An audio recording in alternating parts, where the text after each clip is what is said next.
দয়া এবং রহমতের কারণে হয়তো আমার দিনটা জীবনের সব থেকে কষ্টের দিন হওয়ার থেকে বেঁচে গেছি। যে গাড়িটা দেখতেছেন ভয়ানক অ্যাক্সিডেন্ট হয়েছে এই গাড়িটার। আর এই গাড়িটা আর কারো গাড়ি না, দীর্ঘ 7-8 বছর ধরে তিলে তিলে জমানো টাকা দিয়ে যেই গাড়িটা কিনেছিলাম, যেই এলিয়নটা কিনেছিলাম, এটা সেই এলিয়ন। কিন্তু এই এলিয়নটার এই হালাত কেন, কিভাবে হইল, আর কে বা চালাচ্ছিল এই এলিয়নটা, আর যে চালাচ্ছিল তার কি অবস্থা, তা কিছু জানানোর জন্য আমার সাথে থাকা মিরাজকে বলি, মিরাজ ভিডিওটা রেকর্ড কর, আমি সবাইকে আজকের ঘটনাটা বলতে চাই। আপনারা জানেন আমি ভ্লগ নিয়ে এত সিরিয়াস না, কিন্তু এই ঘটনাটা যেই গাড়িটার কেনার সাথে আপনারা জড়িত, সেই গাড়িটা কিভাবে ধ্বংস হয়ে গেল এটাও আপনাদের সাথে আমি শেয়ার করতে চাই। তো হয়েছিল কি, আব্বু গাড়িটা নিয়ে আম্মুকে আনতে যাচ্ছিল আমার ঝিনাইদহ ফিরাগাতি গ্রামে, আমার নানি বাড়িতে, যেখানে আম্মু আর ছোটো বোন ছিল। আর আব্বু কুষ্টিয়া থেকে গাড়িটা নিয়ে একাই আম্মুকে আনতে যাচ্ছিল, দুপুর 1টার দিকে বের হয়েছিল। আর তাছাড়া আব্বুকে গাড়ি চালানো শিখাইয়াছিলাম, এটা আমার ফেসবুক পেজ কাব্যর ভ্লগে আপনারা অনেকেই দেখেছিলেন। এবং তারপর আব্বু আস্তে আস্তে গাড়ি নিয়ে শহরের মধ্যে ঘোরা শুরু করে। তারপর গাড়ি নিয়ে আব্বু যায়, ব্রিজের দিকে যায়, পাকশি ব্রিজে যায়, আম্মুদের নিয়ে দাদি বাড়ি, যেটা 250 কিলোমিটার দূরে, কুষ্টিয়া, ঝিনাইদহ, কালীগঞ্জ, মহেশপুর, খালিশপুর হয়ে লেবুতলা গ্রামে, সেখানেও একা চলে গিয়েছে, তার কিছু হয় নাই। এবং নানি বাড়িতে তো অসংখ্য বার গিয়েছে। বাট আজকে যখন আব্বু আম্মুদেরকে আনতে রওনা দেয় দুপুর 1টার সময়, তখন এমন কিছু একটা ঘটে যেটা আব্বুর জীবনে পুরো একটা দাগ লেগে যায়। সে এতটা ভয় পেয়ে যায়, যেটা পুরো গল্প আপনারা না শুনলে হয়তো বুঝতে পারবেন না।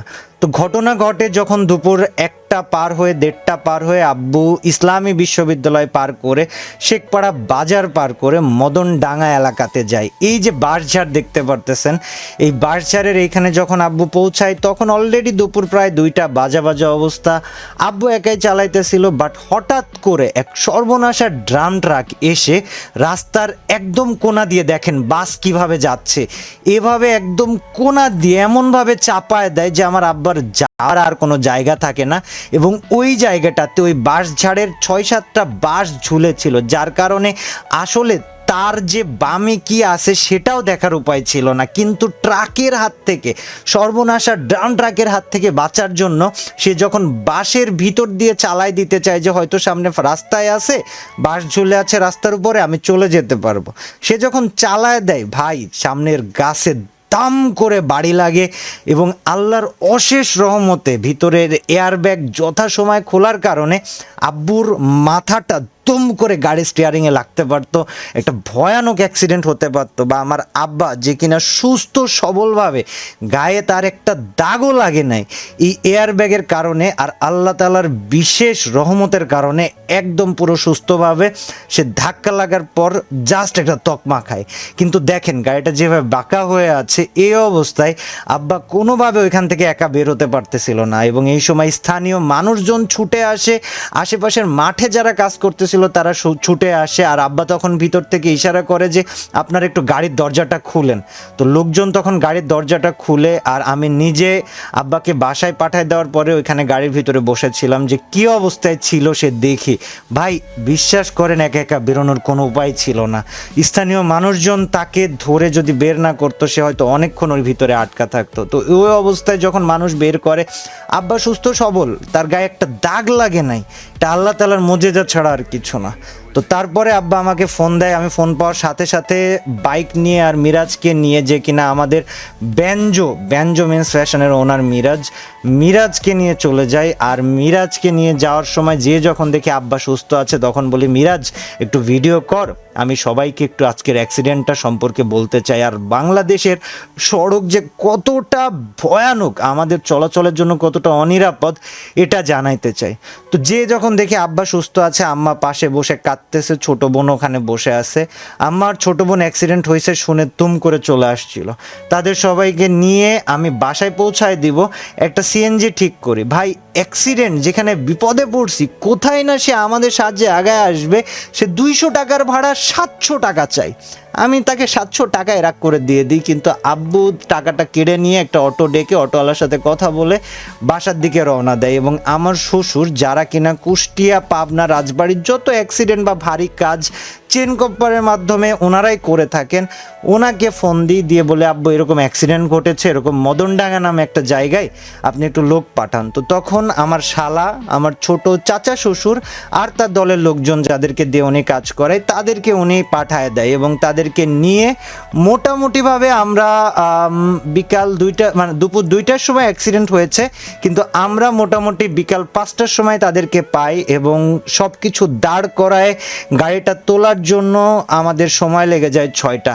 এবং এই সময় প্রথমে এই যে 3টা বড় বড় দেখতেছেন রডের খাম্বা, এই 3টা খাম্বাতে চেন কপ্পারে পুলিটা বেঁধে গাড়িটা কিভাবে যে তারা বের করে, আমি জাস্ট তাদের সিস্টেমটা দেখি যে না আসলেও আমরা আমাদের কত কিছু সম্পর্কে অজ্ঞ।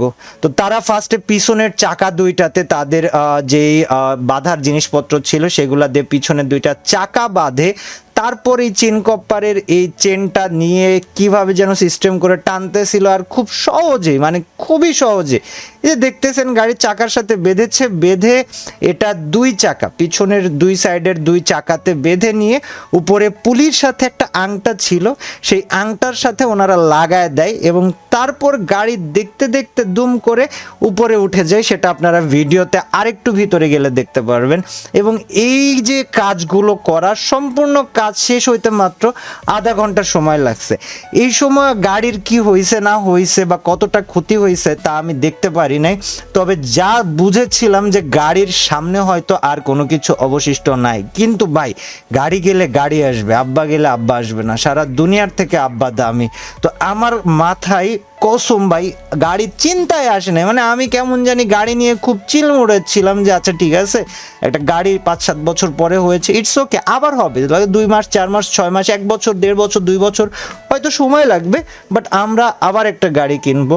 কারণ এই গাড়িটা যখন কিনেছিলাম আমার আব্বা বলেছিল যে আব্বা আমার তো হাতি পছন্দ, বাট তুমি তো আমার তো ঘোড়া পছন্দ, বাট তুমি তো পুরো আস্ত হাতি নিয়ে এসে দিয়েছো, এটা তো অনেক স্মার্ট একটা গাড়ি, এটা ডাক্তাররা চালায়, অনেক ভালো একটা গাড়ি। মানে আব্বা এই গাড়িটা নিয়ে অনেক অনেক খুশি ছিল। সো আমিও ওয়াদা করি যে এই গাড়িটাকে একদম, যেমন আমার আইফোন ভেঙে যাওয়া দেখেছিলেন আপনাদের মধ্যে অনেকে, আইফোনটাকে যেমন সাজায় গুছায় ধ্বংসস্তূপ থেকে তুলে চকচকে করে আজও ব্যবহার করতেছি, এই গাড়িটাকেও ইনশাল্লাহ আমি সাজায় গুছায় এটাকে আবার চকচকে বানায় ফেলবো এবং আবার আব্বাকে তার হাতিটা চালাইতে দিব।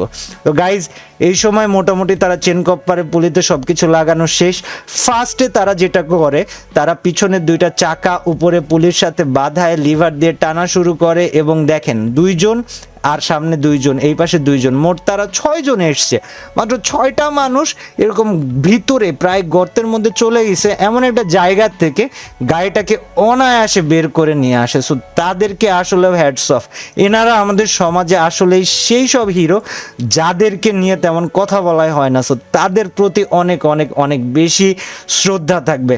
এবং এর মাঝখানে যখন অ্যাক্সিডেন্ট হয়েছে, আমি আমার বন্ধু রবিনকে ফোন দিয়েছিলাম, রবিন শোনার সাথে সাথে ধ্রুব ফোন দেয়, তারপর রাব্বি ফোন দেয়, সবাই পাগলের মতো ফোন দেয়। কিন্তু আমি ভাই এমন একটা জায়গায় ছিলাম যেখানে নেটওয়ার্কের অবস্থা খুবই খারাপ ছিল এবং আমি কারোর সাথে যোগাযোগ করতে পারতেছিলাম না। তো আমি তাদের সবাইকে মোটামুটি রাত্রে বা আজকের ভিডিওর মাধ্যমে জানাই দিতে চাই যে ভাই আব্বার কিচ্ছু হয় নাই, পুরো স্ক্র্যাচ লেস আছে, উনি জাস্ট যা হওয়ার গাড়ির উপর দিয়ে গিয়েছে। সো জানের কিছু হয় নাই ভাই, জিনিসের হয়েছে, ঠিক আছে। আর গাড়ির উপরে আমার রাগ হচ্ছিল, তারপরেও ভাই এই গাড়িটা বলতে গেলে নিজেকে ধ্বংস করে আমার আব্বাকে সেভ করেছে। তো গাড়িটার জন্য আসলেও বুক ভরা ভালোবাসা, এটা যে আমার আব্বাকে সেফ রেখেছে এটাই আমার কাছে বড় বিষয়। তো গাইজ, এখানে অনেক স্থানীয় পোলাপান মানুষ জড়ো হয়ে যায়, যারা কিনে এসে বলে আমাকে চিনে, আমার জন্য তারা চেয়ার নিয়ে আসে, পানি নিয়ে আসে, আমার পাশে দাঁড়ায়।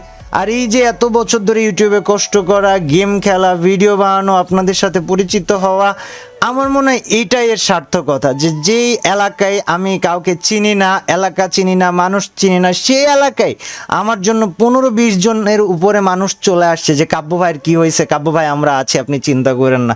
ভাই বিশ্বাস করেন, আপনাদেরকে আমি ধন্যবাদ দিয়ে ছোট করব না, কিন্তু আমার অন্তরের অন্তরস্থল থেকে আপনাদের জন্য আমি ধন্যবাদ জ্ঞাপন করতে চাই। আর গাইজ, আপনারা যারা এই ভিডিওটা দেখতেছেন বা দেখছেন, তারা এই মদনডাঙ্গার মানুষদের জন্য আপনাদের ধন্যবাদ জানাই দেন। তো গাইজ, আমরা পিছনের 2 চাকা তুলে গাড়িটাকে হালকা আগে ডান দিকে নিয়ে বের করে নিয়ে আসি, এবং এই যে পিচ্চিটা, ওই পিচ্চি যেটা খালি গায়ে, ও সব থেকে বেশি কষ্ট করেছে। ও চেয়ার এনেছে, পানি এনেছে, দাঁড়ায় থেকেছে, আমাকে ছেড়ে কখনো যায় নাই। কে বলে বাচ্চা মানুষের ভালোবাসা সস্তা? বাচ্চা মানুষের ভালোবাসা সব থেকে বেশি পিওর, আর ওদের জন্য আসলেও ভাই বুক ভরা ভালোবাসা।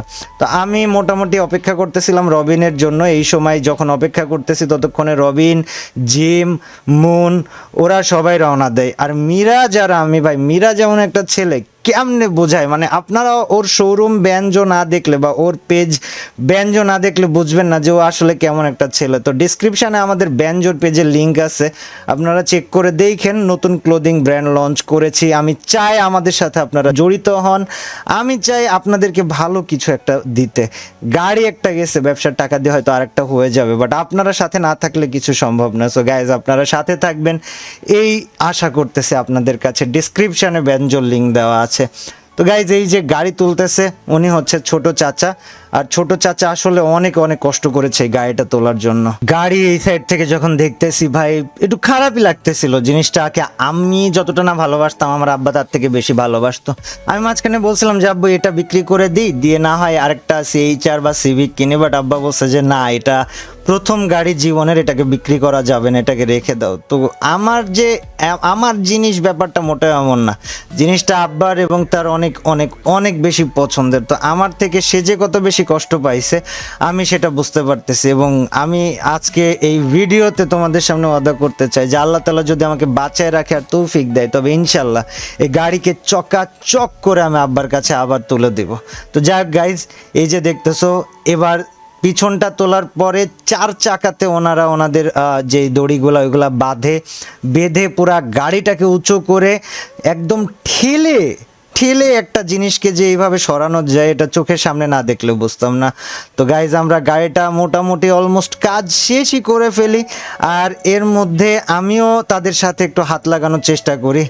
আর আমি অপেক্ষা করতে থাকি যে কখন রবিন আসবে, কখন মুন আসবে, কখন জিম আসবে। কারণ ভাই, আসলে ছেলে মানুষের জীবনে তো বন্ধু ভাইয়ের সমান, আর যাদের আপন ভাই নাই ওদের জন্য বন্ধুরাই ভাই হয়। তো আমি আমার ভাইদের জন্য অপেক্ষা করতেছিলাম, আর ওরাও ভাই একদম মানে ছিঁড়ে ফাইটে টানতেছিল, টানে আমার কাছে আসার জন্য চেষ্টা করতেছিল। গাইজ, এই অবস্থায় মোটামুটি আমি, জিম, রবিন, মুন, আমরা সবাই আমাদের গাড়িগুলো নিয়ে আমাদের জায়গার দিকে আগাইতে থাকি। আর আমাদের গাড়িও অলমোস্ট তোলা হয়ে যায়। গাড়ির অবস্থাও তোমরা দেখতে পারতেছো, সামনে কিছু নাই, একদমই শেষ অবস্থা হয়ে গেছে। বাট ঠিক আছে, ইটস ওকে।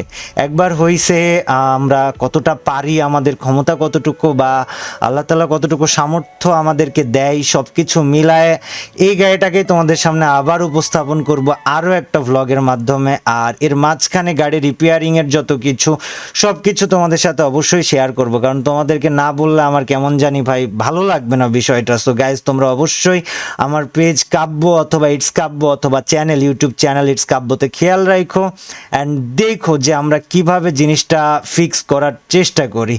আর আমি বেশি কিছু বলবো না, জাস্ট এটাই যে শখের জিনিস যে কারোরই, আল্লাহ তাআলা সবারই শখের জিনিসের হেফাজত করুক, এবং তোমরাও রাস্তাঘাটে চলার সময় সাবধানে চলো। আর ট্রাক ড্রাইভার বা হেল্পার যদি কেউ ভিডিও দেখে থাকেন, ভাই রাস্তায় একটু মানুষের কথা চিন্তা করেন। হয়তো তারা আপনার থেকে কম স্কিলওয়ালা, বাট ভাই তার জানটা যেন চলে না যায়, তো এটা আপনাদের দায়িত্ব। আপনারা সবাই ভালো থাকবেন, আমাদের জন্য দোয়া করবেন, নিজেদের জন্য দোয়া করেন। আল্লাহ হাফেজ, দেখা হবে আবার পরের দিন